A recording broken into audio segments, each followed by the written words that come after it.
একটা ছোট্ট কুকুর রাস্তা থেকে তুলে এনে পাঠানো হলো মহাকাশে।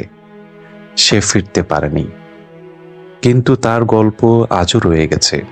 আজ ইতিহাসের সেই গল্পই শোনাবো আপনাদের। ইতিহাসের এমন সব চমকপ্রদ গল্প শুনতে চাইলে এখনই সাবস্ক্রাইব করুন আমার চ্যানেল। লাইকা, সে ছিল এক ছোট শান্ত স্বভাবের নারী কুকুর। রাশিয়ার রাস্তায় ঘুরে বেড়াতো। ছিল এক স্ট্রে ডগ, মানে রাস্তার কুকুর। তাকে মূলত বেছে নেওয়া হয়েছিল মহাকাশে পাঠানোর জন্য।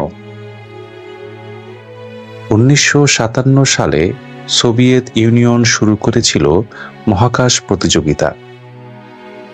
তারা চেয়েছিল পৃথিবীর প্রথম প্রাণীকে কক্ষপথে পাঠিয়ে যুক্তরাষ্ট্রকে টপকে যেতে। তাড়াহুড়ো করে তৈরি করা হয় স্পুটনিক 2 নামের একটি মহাকাশযান, আর তাতেই পাঠানো হয় লাইকাকে 1957 সালের 3 নভেম্বর। লাইকার শরীরে ছিল সেন্সর আর ক্যামেরা, কিন্তু তখন মহাকাশযানগুলো ফিরে আসার মতো করে বানানো হতো না।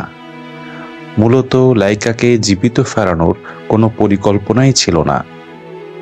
শুরুতে বলা হয়েছিল সে কয়েকদিন বেঁচে ছিল, কিন্তু পরে জানা যায় মাত্র কয়েক ঘন্টার মধ্যেই স্পুটনিক 2 এর তাপমাত্রা বেড়ে গেলে লাইকা মারা যায়। কিন্তু তার এই আত্মত্যাগ একেবারে বৃথা যায়নি। লাইকা প্রমাণ করেছিল প্রাণীকে মহাকাশে পাঠানো সম্ভব।